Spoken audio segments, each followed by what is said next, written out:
Language, Grade 1. Quarter 4, Week 2. Let's learn about recognizing the difference between statements and exclamations, and using relevant words in giving information and communicating needs. Day 1 to Day 2, Matatag Curriculum. Hello kids, it's me, Teacher Frel. Don't forget to subscribe, like, and share, and hit the notification bell for the latest video.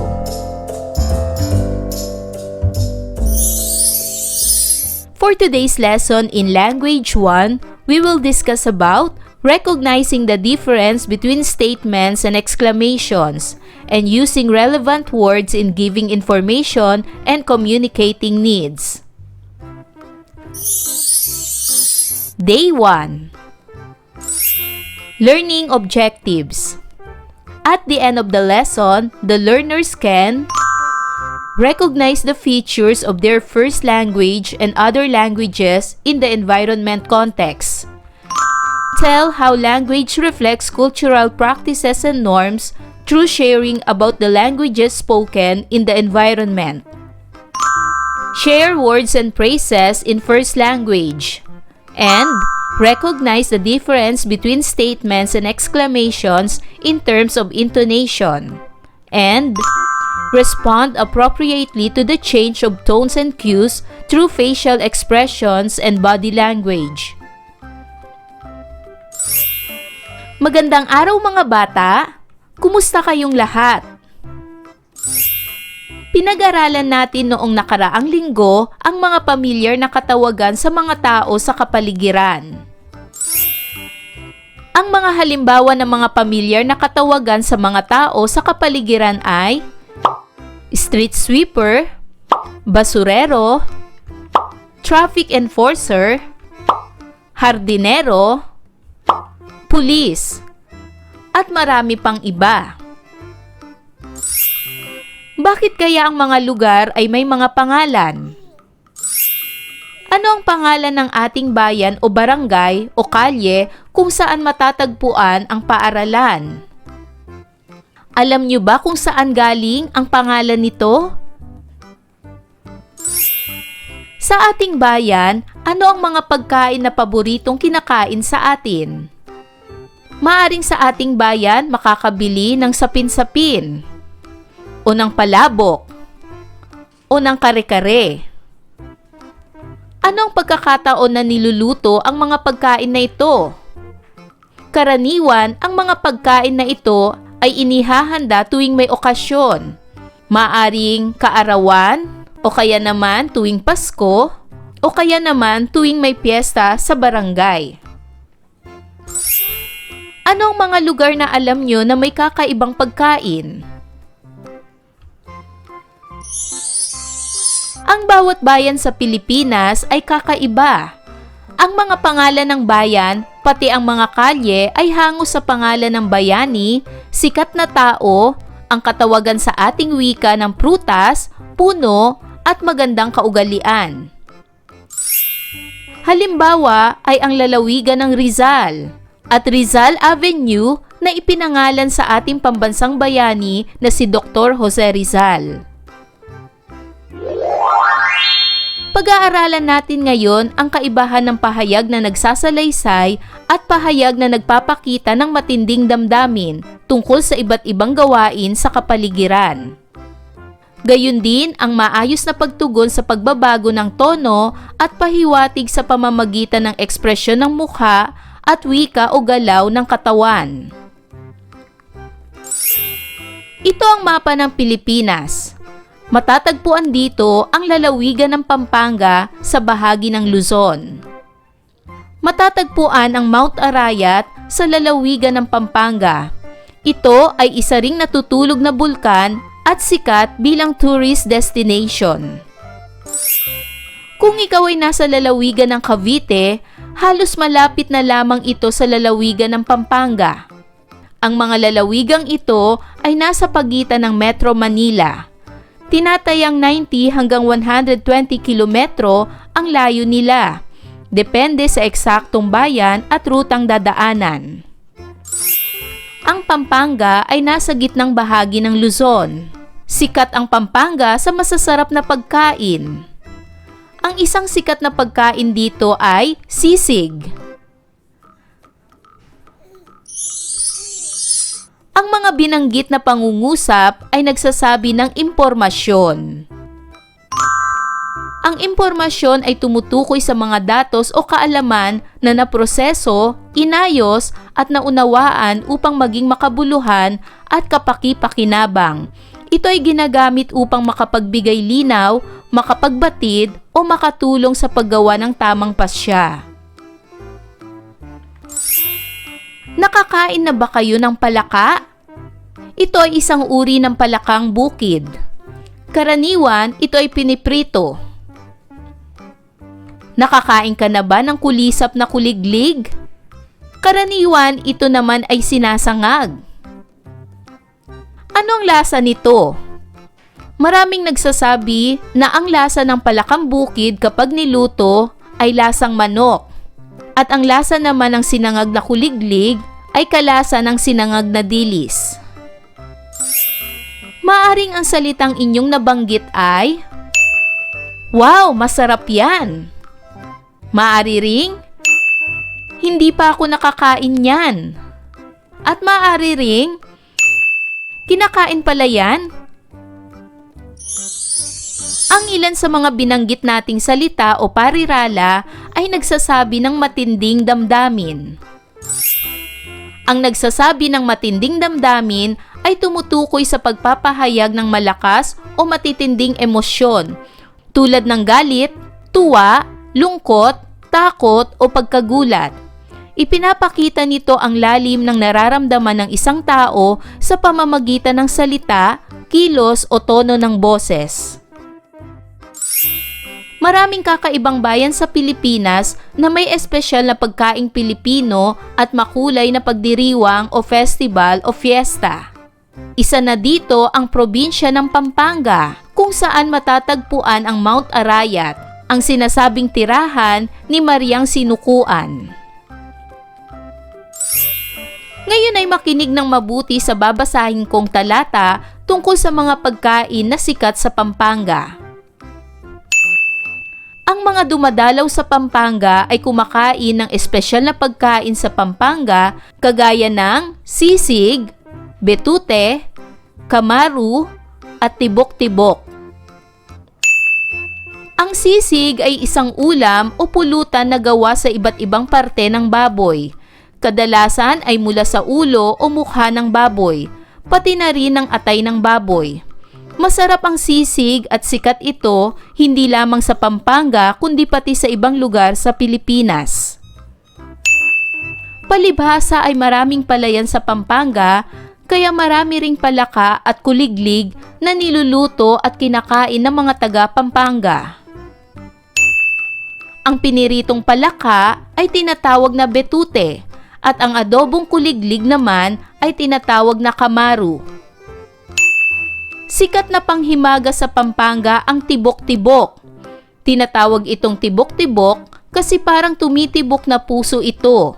Umaakyat baba habang niluluto. Ito ay gawa sa gatas ng kalabaw at nilalagyan ng latik sa ibabaw. Sikat rin ang buro sa Pampanga. Ang buro ay gawa sa pinabulok na kanin at isda o hipon. Malakas ang amoy ng buro. Madalas itong hinahalong pampasarap sa pritong isda o nilagang gulay. Ano-anong mga kakaibang putahe at pagkain na hinahain sa Pampanga? Tama! Ang mga kakaibang putahe at pagkain na hinahain sa Pampanga ay sisig, betute, kamaru, tibok-tibok, at buro. Mga bata, pag-usapan natin ang iba't ibang uri ng pagkain na ating tinalakay. Mayroon bang mga pagkain katulad ng pagkain sa ating lugar? Gaya ng mga pagkain sa Pampanga? Halimbawa, sa ibang probinsya ay may buro o binurong pagkain, ngunit maaaring magkaiba ang lasa at sangkap depende sa kung ano ang saganang produkto sa kanilang lugar. Makikita natin na ang mga katutubong pagkain o delicacy ay nabubuo dahil sa mga produktong madaling makita at makuha sa kapaligiran, tulad ng isda, bigas, gulay o prutas. Dahil sagana ang isang lugar sa ganitong produkto, nagiging bahagi ito ng kanilang kultura at pagkain. Kung ikaw ay pupunta sa Pampanga, ano ang gusto mong matikman? Gusto mo bang matikman ang kanilang sisig? O gusto mong tikman ang betute, na isang exotic food? Gusto mo rin bang matikman ang kamaru? Ito ay isa ring uri ng exotic food.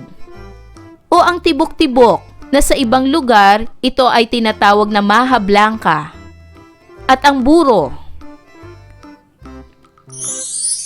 Pakinggan ng mabuti ang mga pangungusap na sasabihin ko. Para sa unang pangungusap, ito ay, paborito ko talaga ang sisig, lalo na kung may halong kalamansi at sili. Pangalawa, napakaraming palakang binebenta sa palengke sa Pampanga. Pangatlo, gusto kong tikman ang tibok-tibok. At pang-apat, masarap daw ang buro sa nilagang okra. Paano ko binanggit ang mga pangungusap? Ang mga ito ba ay nagsasabi ng impormasyon o nagpapakita ng matinding emosyon? Ang tono ng ating boses, ekspresyon ng mukha at galaw ng katawan ay nagbabago depende sa ating nararamdaman. Ano naman ang mga pagkaing Pilipino sa ating bayan na gusto nating matikman ng mga darating na bisita? Halimbawa, sa lalawigan ng Cavite. Ang mga pagkaing Pilipino sa lalawigan ng Cavite na gusto nating matikman ng mga darating na bisita ay tamales. Ito ay isang uri ng kakanin. Pansit-pusit. Ito naman ay pansit na ang isinahog ay pusit kung saan ang inta nito ay ikinulay sa pansit. Quesillo o tinatawag ring kesong puti. At bibingkoy. Ito ay isa sa mga sikat na pagkain na makikita sa Cavite City. Paano natin mahihikayat ang ibang mga tao o mga bisita na bumisita sa lugar natin upang tikman ang ating mga espesyal na pagkain? Mahihikayat natin ang ibang tao o mga bisita na bumisita sa ating lugar sa pamamagitan ng pagpapakilala at pagbibida ng ating mga espesyal na pagkain. Maari nating ikwento kung paano ito ginagawa, kung anong sangkap ang ginagamit, at kung bakit ito natatangi. Maaari rin tayong gumamit ng masayang tono ng boses at kaaya-ayang kilos upang mas maging interesado ang mga bisita. Bukod dito, ang malinis at maayos na kapaligiran at magandang pagtanggap sa mga bisita ay malaking tulong upang mahikayat silang tikman ang ating mga lokal na pagkain. Ang mga bagay sa ating bayan tulad ng pangalan ng lugar, mga pagdiriwang kagaya ng piyesta, at mga lokal na merienda at pagkain, pati ang mga halaman at prutas, ang lahat na ito ay binigay ng ating ninuno batay sa ating sariling wika. Ano naman ang kaibahan ng pahayag na nagsasalaysay sa pahayag ng nagsasabi ng matinding damdamin? Ang pahayag na nagsasalaysay ay ginagamit upang magkwento o maglahad ng pangyayari. Karaniwan itong mahinahon at tuwiran at naglalahad ng mga detalye kung ano ang nangyari, kailan at paano. Halimbawa, pumunta kami sa palengke kahapon upang bumili ng pagkain. Samantala, ang pahayag na nagsasabi ng matinding damdamin ay ginagamit upang ipahayag ang malakas na emosyon tulad ng tuwa, galit, lungkot o gulat, Makikita rito ang emosyon na nagsasalita. Kadalasan ay may padamdam at mas madamdaming tono. Halimbawa, napakasaya ko nang makapunta kami sa palengke. Isipin ang iyong paboritong pagkaing Pinoy. Mag-isip ng dalawang pangungusap tungkol dito. Isa sa mga pangungusap ay padamdam at maghihikayat ng iba na tikman ito. Para sa karagdagang gawain, mag-isip ng isang bagay sa iyong kapaligiran na gustong-gusto mo. Ibahagi ang iyong pagkatuwa o pagkamangha dito sa isang pangungusap na nagpapakita ng matinding damdamin. Day 2. Learning objectives. At the end of the lesson, the learner can take part in or take turns in conversation or discussion. Share confidently thoughts, preferences, needs, feelings, and ideas with peers, teachers, and other adults. And use relevant words in giving information and communicating needs. Magandang araw mga bata! Kumusta kayong lahat? Pinag-aralan natin kahapon ang pangungusap na nagsasabi o nagsasalaysay at pangungusap na nagtataglay ng matinding damdamin. Magbigay nga kayo ng halimbawa ng mga ito. Halimbawa, pangungusap na nagsasalaysay. Maagang pumasok ang mga mag-aaral kahapon. Naglalaro ang mga bata sa palaruan pagkatapos ng klase. Dumalo ang mga magulang sa pulong sa paaralan. Ang mga pangungusap na ito ay pangungusap na nagsasalaysay. Pangungusap na nagtataglay ng matinding damdamin. Halimbawa, napakalungkot ko nang umalis ang aking kaibigan. Wow! Ang sarap ng pagkain! Ang saya-saya kong maglaro sa palaruan. Para sa gawaing ito, panoorin ang isang video. I-type lamang ang link na ito at mapapanood nyo ang isang kwento tungkol sa isang alamat, ang alamat ni Mariang Sinukuan. Pagkatapos ay sagutin ang tanong. Ano nga uli ang pamagat ng kwentong inyong pinanood? Tama! Ito ay ang alamat ni Mariang Sinukuan. Ngayong araw, magpapalitan tayo ng ating mga iniisip at pananaw upang makaiwas sa mga alitan at gulo katulad ng nangyari sa kwento. Pag-aaralan natin ngayon ang mga salitang maaari nating gamitin sa pagbibigay ng payo at pagpapahayag ng ating nararamdaman o iniisip. Pakinggan at ulitin ang mga salitang babanggitin ko. Sa tingin ko, ito ang maipapayo ko. Mas mabuti siguro kung ako ang nasa ganyang kalagayan. Ang mga katagang nabanggit ay maaaring gamitin kapag nagbibigay ng payo.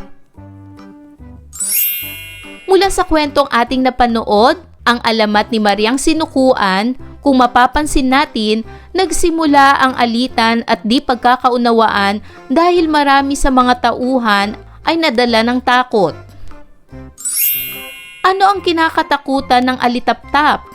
Ano ang kinakatakutan ng pagong? Ano ang kinakatakutan ng palaka? Ano rin ang kinakatakutan ng kabayo? Kayo rin ba ay may ganitong takot? Nakaranas na rin ba kayo ng mga pagkakataong natakot kayo o pakiramdam ninyo na hindi kayo ligtas? Ano ang inyong ginawa?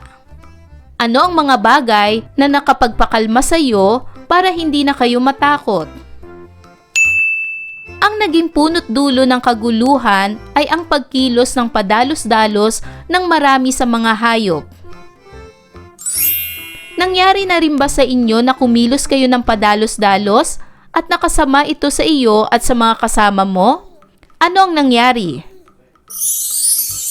Halimbawa, Babasahin ko ang isang maikling kwentong ito. Isang araw, may batang nagmamadaling maglaro sa labas kahit hindi pa tapos ang kanyang takdang aralin. Dahil sa padalos-dalos na desisyon, hindi niya napansin na basa pala ang sahig. Siya ay nadulas at natumba, kaya nasaktan siya at hindi na rin nakapaglaro. Bukod dito, napagalitan din siya dahil hindi niya natapos ang kanyang gawain. Dahil sa nangyari, natutunan niya na mahalagang mag-isip muna bago kumilos upang maiwasan ang aksidente at problema, hindi lamang para sa sarili, kundi pati na rin sa ibang kasama. Ngayon, bumuo kayo ng payo ninyo para kay Lamok. Sabihin ninyo kay Lamok kung ano ang pwede niyang gawin o sabihin sa susunod na may makaaway siya o meron siyang hinanakit sa kapwa. Maari nyo rin itong iguhit. Maari nating sabihin kay Lamok na, Lamok, huwag ka nang padalos-dalos. Pag-isipan mo muna ang iyong gagawin. Sa isang papel naman ay magsulat o gumuhit kayo ng mga mungkahi o pwedeng gawin kapag ikaw ay naiinis o nagagalit para hindi lumaki ang problema. Ano ang bagay na pwede mong gawin o gawin ng iyong kaibigan upang mabawasan ang masamang nararamdaman at hindi kumilos ng padalos-dalos? Ano sa palagay ninyo ang pinakamabisang paraan upang mapamahalaan ang inyong matitinding damdamin? May mga pagkakataon na nakakaramdam tayo ng matitinding damdamin tulad ng galit, lungkot, kaba, o sobrang saya. Mahalaga na marunong tayong humarap at magkontrol ng ating damdamin upang hindi tayo makasakit ng sarili o ng iba.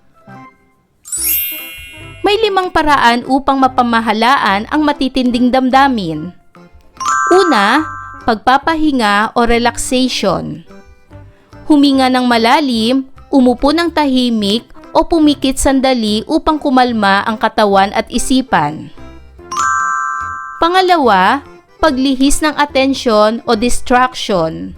Gumawa ng ibang gawain tulad ng pagguhit, pagbabasa o pakikinig ng musika upang maalis ang isip sa nararamdaman. Pangatlo, paggalaw o movement. Mag-unat, maglakad o mag-ehersisyo upang mailabas ang tensyon sa katawan. Pang-apat, pag-iisip o thinking. Pag-isipan ang sitwasyon at tanungin ang sarili kung ano ang tamang gawin at kung ano ang magiging epekto ng kilos. At pang-5, pakikipag-usap o communication.